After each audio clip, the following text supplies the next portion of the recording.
Hello, എല്ലാവർക്കും മറ്റൊരു വീഡിയോയിലേക്ക് സ്വാഗതം. നമുക്കിന്ന് ഹത്ത ഡാം വിസിറ്റ് ചെയ്യാൻ പോയാലോ? ഇന്ന് നിങ്ങളും പോരെ ഞങ്ങളുടെ കൂടെ.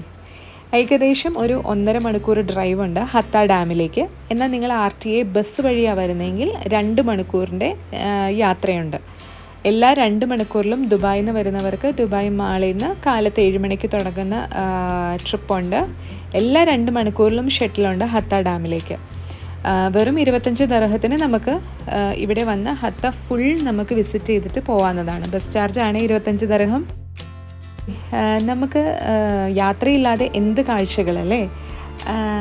നമ്മൾ ഹത്ത ആദ്യമായിട്ടാണ് നമ്മൾ ഹത്ത വിസിറ്റ് ചെയ്യുന്നത്. നിങ്ങൾ ഈ കാണുന്നത് പോലെ ഹത്ത ഒരു ചെറിയൊരു ആണെന്ന് വേണമെങ്കിൽ പറയാം. ചെറിയ ചെറിയ വീടുകളും കടകളും ചെറിയ ഗ്രോസറീസാണ് ഇവിടെ അവൈലബിൾ ആയിട്ടുള്ളത്.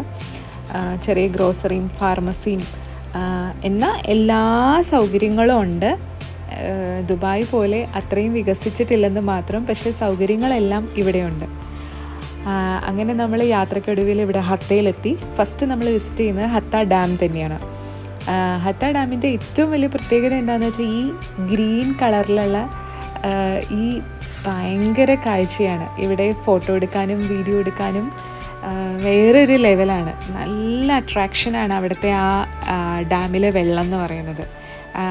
ദുബായിൽ എനിക്ക് തോന്നുന്നത് വേറെ ഒരു സ്ഥലത്തും നമുക്ക് ഇങ്ങനെ ഇത്രയും മനോഹരമായിട്ടുള്ളൊരു ഡാം കാണാൻ ഇല്ല. ഇവിടെ മെയിനായിട്ട് കയാക്കിംഗ് ഉണ്ട്.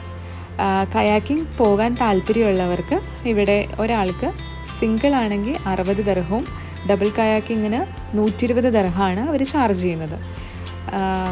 ബസ്സിൽ വരുന്നവരാണെങ്കിൽ ഈ താഴെ ഇവിടെയായിട്ടാണ്, ഈ താഴെ കാണുന്ന ആ പാർക്കിലാണ് ബസ് നിർത്തി നമുക്ക് ആ കുത്തനെയുള്ള കയറ്റം കയറിയാണ് ഇവിടെ വന്ന് ഇതെല്ലാം കണ്ട് തിരിച്ച് നമുക്ക് ഓരോ സ്പോട്ടിൽ നിന്നും നെക്സ്റ്റ് സ്പോട്ടിലേക്ക് ഇവിടുത്തെ RTA ബസ്സിൻ്റെ ഷട്ടിൽ സർവീസ് അവൈലബിൾ ആണ്. നോയൽ കാർഡ് മാത്രം നിങ്ങളുടെ കയ്യിലുണ്ടായാൽ മതി. പെട്ടെന്ന് പറയട്ടെ, നമുക്ക് ഇവിടെ മെയിനായിട്ട് കാണാനുള്ള സംഭവങ്ങൾ ഹത്തയിൽ ഫസ്റ്റ് ഡാമാണ് നിങ്ങൾ വിസിറ്റ് ചെയ്യേണ്ടത്. പിന്നെ ഹത്ത ഹിൽ പാർക്കുണ്ട്. ഹിൽ പാർക്കിൽ ചിൽഡ്രൻസിനുള്ളതും ബാർബിക്യൂ ഏരിയ, പിന്നെ അങ്ങനത്തെ കയാക്കിങ്, അങ്ങനെ കുറേ സംഭവങ്ങളുണ്ട്. പിന്നെ തേർഡായിട്ട് നമുക്ക് ഹെറിറ്റേജ് വില്ലേജ് ഉണ്ട്. ഇവരുടെ ചരിത്രവും പഴയ കാര്യങ്ങളും അവരുടെ പഴയ ഡ്രസ്സിട്ട് നമുക്ക് വേണമെങ്കിൽ ഫോട്ടോ എടുക്കാവുന്ന അങ്ങനത്തെ കുറേ ഓപ്ഷൻസ് ഉണ്ട് ഹെറിറ്റേജ് വില്ലേജിൽ. പിന്നെ ഹത്ത 360 ഉണ്ട്. പിന്നെ സ്വാൻ ലേക്ക്, മറ്റൊരു വീഡിയോയിൽ നമുക്ക് സ്വാൻ ലേക്ക് കാണാവുന്നതാണ്. പിന്നെ ഹത്ത വാദി ഹബ്ബുണ്ട്. അവിടെ കുറേ മെയിനായിട്ട് കുറേ ആക്ടിവിറ്റീസും അഡ്വെഞ്ചർ ആയിട്ടുള്ള കാര്യങ്ങളും ഹോഴ്സ് റൈഡിങ്ങും അങ്ങനത്തെ കാര്യങ്ങളൊക്കെയാണ് ഉള്ളത്. Thank you for watching.